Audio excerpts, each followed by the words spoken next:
এবং হাদিস থেকে এই খাদ্যগুলো আমরা গ্রহণ করব। আমাদের সবচেয়ে বড় খাদ্য হচ্ছে দেহের জন্য, যেমন এই দুনিয়ার উদ্ভিদ খাদ্য, আমাদের একটা আত্মার খাদ্য আছে। সেই আত্মার খাদ্য হচ্ছে আল্লাহ তাআলার কোরআন। কোরআন যত বেশি আমরা তেলাওয়াত করব, তত বেশি আমার আত্মার শান্তি আল্লাহ দান করবে, আত্মার সুস্থতা দান করবে। মানুষ সুস্থ থাকে দুই দিক থেকে, একটা হলো শারীরিক অসুস্থতা আর একটা হলো আত্মিক অসুস্থতা।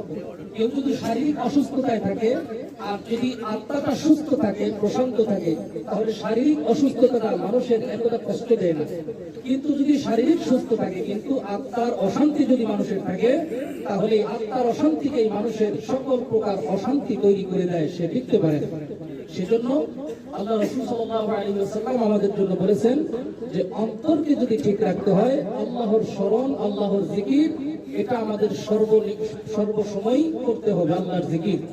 আর আল্লাহর জিকিরের মধ্যে সর্বোত্তম জিকির হচ্ছে আফজালুল যিকরি তিলাওয়াতুল কোরআন, আল্লাহ পাকের কোরআন তেলাওয়াত করা।